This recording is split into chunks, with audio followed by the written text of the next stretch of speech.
ज्योतिरादित्य सिंधिया जी, जयशंकर जी, उनके बेटे विदेशों में पढ़े। झारखंड के नौजवान, झारखंड की नौजुवतियां, अगर उनको अपनी प्रशंसा पानी है भारतीय जनता पार्टी से, तो भाई उनके पार्टी का सदस्य बनना होगा, उन्हें गरीबी हटाना होगा, उन्हें उनके लिए नारे लगाना होगा। आज बड़ी आश्चर्य की बात है, आज प्रधानमंत्री जी को भी ये तय करना चाहिए कि आप हिंदुस्तान के प्रधानमंत्री हैं या भारतीय जनता पार्टी के प्रधानमंत्री। अगर आप हिंदुस्तान के प्रधानमंत्री हैं तो प्रोटेस्ट में आने वाले छात्रों का बैकग्राउंड भले कांग्रेस पार्टी से है या आम आदमी पार्टी से है या किसी अपोजिशन पार्टी से है, वो मैटर नहीं करता है। तो जिस मुद्दे के साथ आए हैं वो मैटर करता है।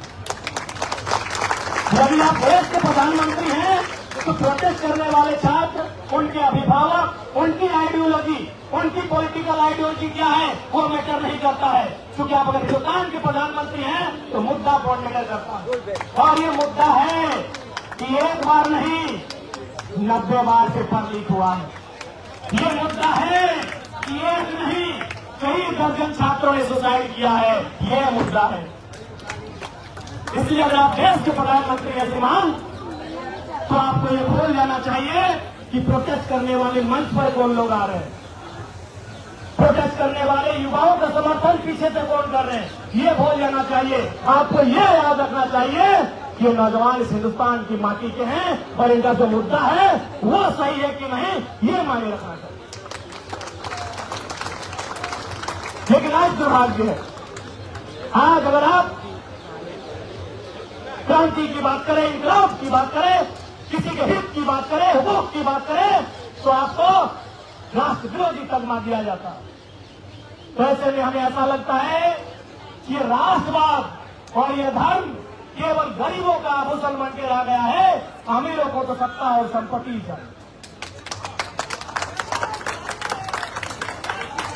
अनुराग ठाकुर जी को चिंता नहीं होती है जब वो शाहिद अफरीदी के सामने बैठते हैं। हम अगर बैठ जाए तो उनको हमें एंटी नेशनल कहा जाता है कि तुम शाहिद अफरीदी के बगल में बैठे हो, और शाहिद अफरीदी के बगल में इसने पाकिस्तान में सबसे ज्यादा रकम का गाय का बलि देने का काम किया था। लेकिन वही अनुराग ठाकुर जी अगर बैठ जाए उनके बगल में तो ये मुद्दा नहीं उठता है। ये आज राजनीतिक परिपाटी बन चुकी है, आज ये राजनीतिक सोच बन चुकी है। इसलिए उस सोच को बदलना होगा और देश के प्रधानमंत्री को इस विषय में सोचना होगा कि आप केवल भाषणों में देश को दुनिया के नक्शे पर नहीं ला सकते। आपको एक विजन के साथ इस देश को नंबर 1 बनाना होगा। आपको एक मिशन के साथ इस देश को बेहतर बनाना होगा। और दुनिया की तारीख गवाह है, जिन देशों ने लोकतंत्र को अपनाया, जिन देशों ने दुनिया के मानचित्र पर अपना विशेष स्थान बनाया, उन्होंने एजुकेशन सिस्टम में क्रांतिकारी बदलाव किया। उन्होंने अपने एजुकेशन सिस्टम में बदलाव किए, तब जाकर दुनिया के मानचित्र में अपना स्थान बनाया है। इसलिए आज इस बात को स्वीकारना होगा कि आज देश की या तमाम जो हमारे राज्य हैं जिनमें विशेषकर हमारी एनडीए का प्रभाव रहता है, आज उनकी शिक्षा नीति, हालांकि हमारा झारखंड इंडिया गठबंधन अलायंस के साथ रूल कर रहा है, लेकिन हमारे राज्य में भी आज पेपर लीक एक बहुत बड़ी समस्या बन चुकी है। कोई एक परीक्षा नहीं है बिना लाठीचार्ज के, बिना धरना के, बिना हाईकोर्ट के, बिना प्रोटेस्ट के क्लियर होता है। इसलिए आज वो चिंता जो आज से लगभग 95 साल पहले देश के महान क्रांतिकारी भगत सिंह ने जताई थी कि आजादी तो हम अंग्रेजों से ले लेंगे, हम आजादी आज ले, 10 साल बाद ले या 15 साल बाद ले, आजादी तो हम अंग्रेजों से ले लेंगे।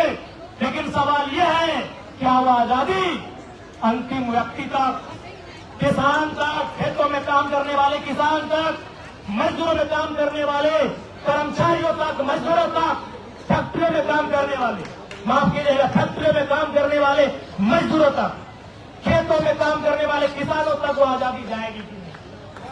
शहीद आजम भगत सिंह की सबसे पहली चिंता थी, सबसे बड़ी चिंता थी कि आजादी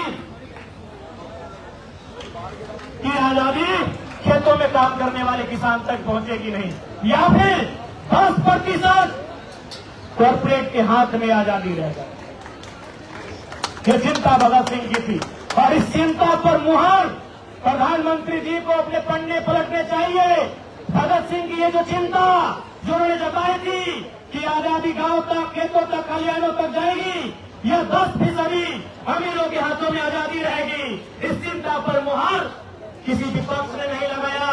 इस चिंता पर मुहर प्रधानमंत्री के महान नेता अटल बिहारी वाजपेयी ने लगाया, जब उन्होंने कहा लाल किला के मचान से कि कलकत्ता के फुटपाथों में नंगे बदन जो आम यहाँ से आते हैं उनसे जाकर पूछो 15 अगस्त के बारे में क्या कहते हैं।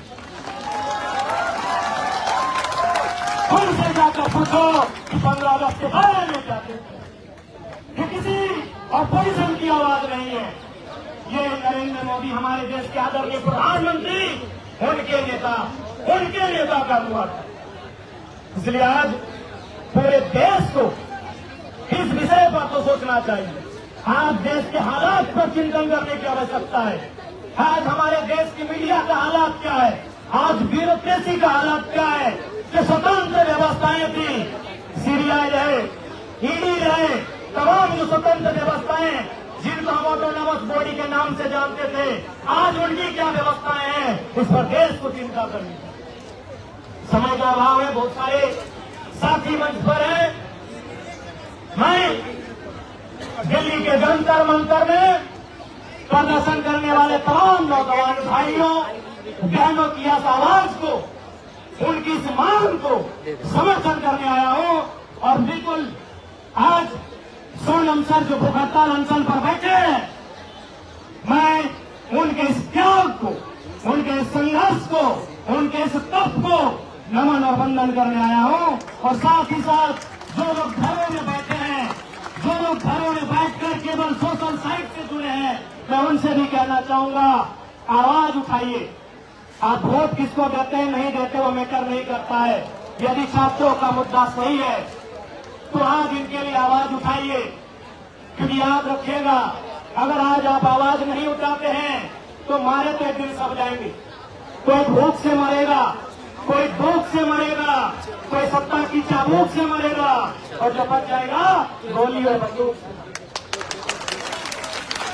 इसलिए जो लोग घरों में बैठे हैं, आप किस राजनीतिक आइडियोलॉजी को मानते हैं वो मायने नहीं रखता है। यदि आपको लगता है छात्रों के साथ इस राज्य में, चाहे दिल्ली हो या कोई भी राज्य हो या देश हो, हिंदुस्तान हो, अगर उनके साथ अन्याय हो रहा है, अगर शिक्षा माफिया हावी हो रहे हैं, अगर गरीब किसान के बच्चे के भविष्य को लाखों में बेचा जा रहा है पेपर लीक के माध्यम से, तो आज आपको आवाज उठाना चाहिए। नहीं तो अगला नंबर आपका भी होगा। और आंदोलन केवल जंतर मंतर में नहीं हो रहा है, क्योंकि जंतर मंतर देश की राजधानी है, इसलिए आवाज देश के कोने तक जा रही है। आंदोलन मध्य प्रदेश में भी हो रहा है, सीता आंदोलन उड़ीसा में भी हो रहा है। इसलिए मैं सबों से आग्रह करूंगा कि इस आंदोलन को समर्थन करें, देश के नौजवानों के लिए, उनके भविष्य के लिए। और जो लोकतांत्रिक व्यवस्थाएं कोलैप्स कर रही है, जो लोकतांत्रिक व्यवस्थाएं लगातार चरमरा रही हैं, उनके खिलाफ इस देश के नौजवानों की आवाज को बुलंद करें। मैं पुनः सभी को, इनकलाब साथियों और झारखंडी जोहार आप सभी को, साथ ही साथ जानना है कि सोनम सर के अंदर एक ऐसी शक्ति समाहित हो जो शक्ति देश की सरकार को झुकने पर मजबूर है। धन्यवाद।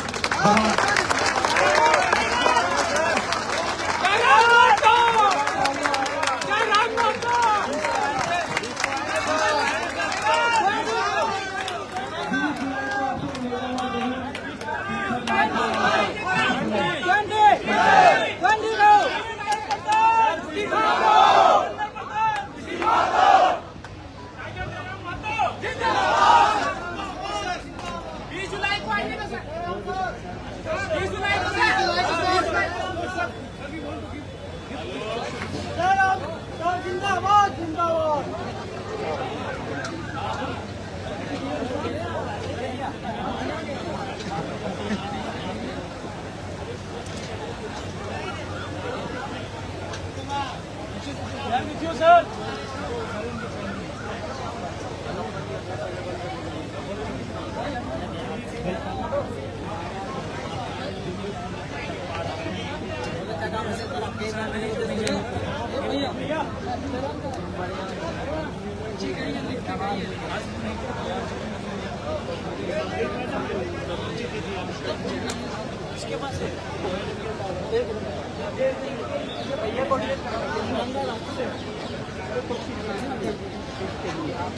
अभी नहीं सर, अभी बात स्पीच सर ने बोला मुझे सर दर्द होता है किसी का स्पीच सोनम जी ने बोला सोनम जी ऐसा बोल मेरा सर दर्द हो रहा है अभी नहीं सर, सर ने बोला स्पीच शुरू कर दी हर प्लेस में हमारी जो इधर इधर आता है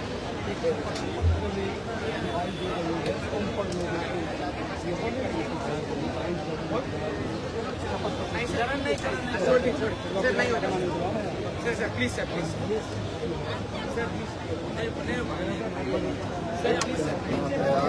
सादगी गरम दा भाई भाई भाई जाइए जाइए जाइए जाने दीजिए कमाल हो गया टाइगर भैया जिंदाबाद जिंदाबाद टाइगर भैया जिंदाबाद लगाओ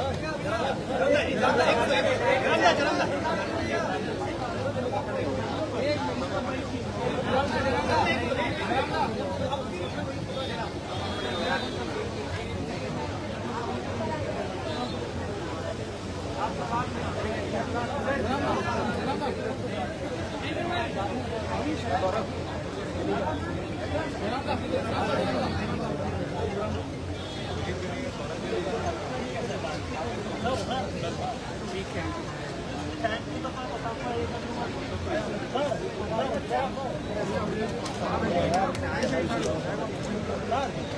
एक मिनट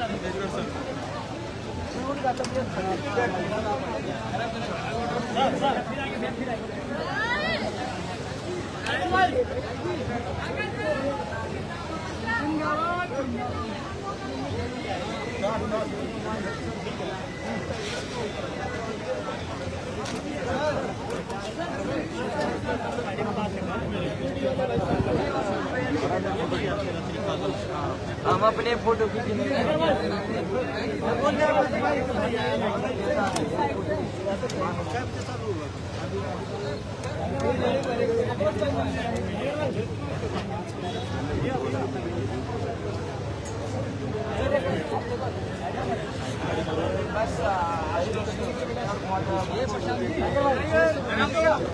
भैया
ठीक है चलो यहाँ से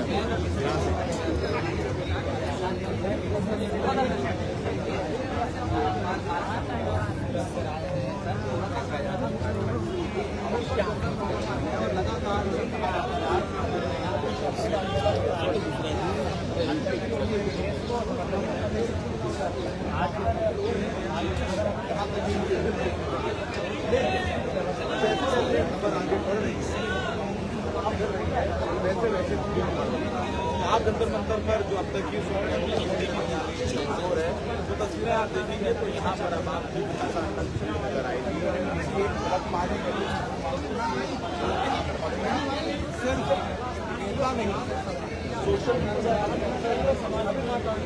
युवाओं के लिए हमेशा आंकड़ों से करते हैं, युवाओं में जोश भरते रहते हैं। क्या लगता है कि युवाओं में इस बात की जो 20 तारीख को बताया जा रहा है कि नहीं अब पीछे से नहीं आगे से हम लोग कुछ करेंगे, तो क्या लगता है कि सुन पाएगी सरकार?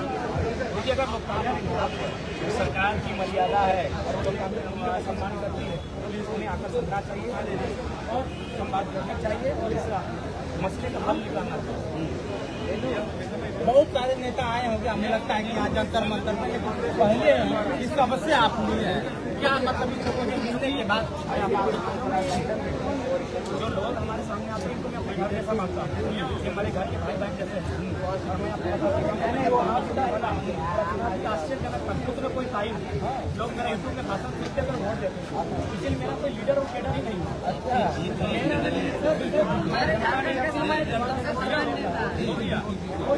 जयराम जी, जयराम जी, एक मिनट, जयराम जी, जयराम जी,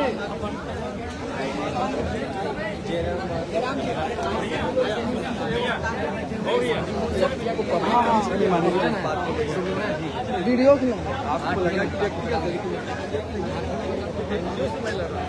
अभी ट्विटर में पहला एक व्यक्ति को मैंने आपके अगर माता पिता ने आपको जन्म दिया और माता पिता अगर आपको गलत कार्यों के लिए कहते तो पूछना चाहिए क्यों आपने हमसे ये कार्य करना है, या फिर इससे पड़ोसी का क्षति हो रहा है, वो अपने माता पिता सम्मान होता है आपको किया पार्टी से क्या डिमांड करना चाहिए, सरकार को उन्हें भी चुना और सरकार को बस करना चाहिए। पार्टी से क्या डिमांड करना चाहिए, विशेषकर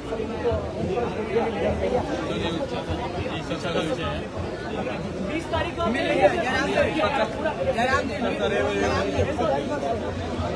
जयराम जी मिल जाइए ना भैया।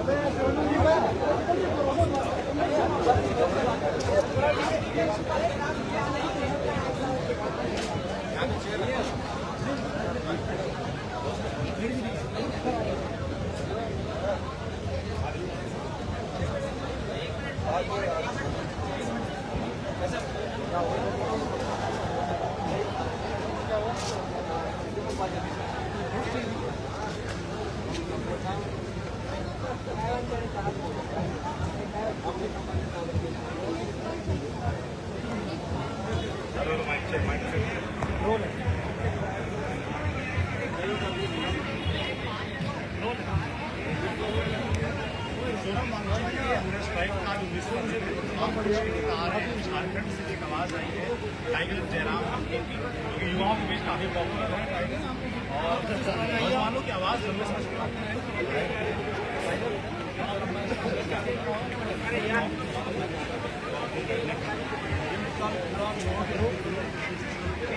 कर रहा हूँ, लेकिन नेटवर्क की प्रॉब्लम कर रहा हूँ।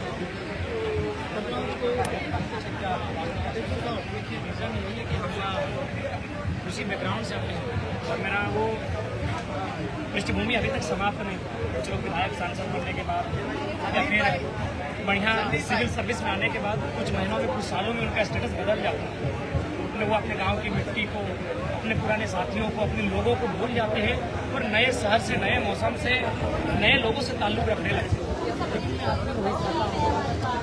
वो चेतना, हुआ संघर्ष आज भी मेरे जहन में जब मैं छात्र में आदमी हूँ, लेकिन आज PhD कर शोधार्थी हूँ। लेकिन जब मैं भी किसी एग्जाम को फॉर्म भरता था, चाहे वो किसी बदलने की मामले का फॉर्म वहाँ देने के लिए 3, 4, 5 गाड़ियाँ परीक्षा में जाकर पहुँचता था। वो अनुभव आज भी हमारे साथ, खासकर बहनों का अनुभव कि मेरी बहनें जब जाती हैं साथ में किसी को लेकर जाती हैं, छोटा बच्चा है तो उसको भी साथ में लेकर जाती है।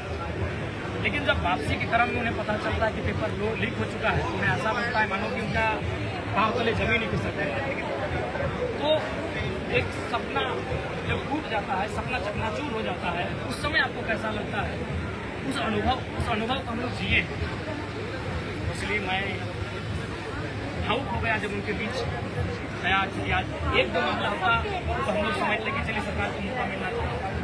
ये 90 मामले हो चुके हैं, केंद्रीय स्तर पर 90 मामले हो चुके हैं जिनमें पेपर लीक गड़बड़ी का मामला प्रकाश में आया और उसके बाद भी अगर आप कार्रवाई नहीं कर रहे, आप साहस नहीं जुटा पा रहे अपने कर्तव्य से विमुख होने का, आप नहीं हो रहा है आपसे तो आप अपने कर्तव्य से इस्तीफा दे दीजिए। आप नए व्यक्ति को नए तरीके को मौका दीजिए।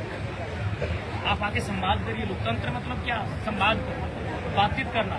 ये सरदार पटेल, गांधी, नेहरू, बोस, आजाद, भगत सिंह, अशफाक उल्लाह खान का देश है। ये संवाद होना चाहिए।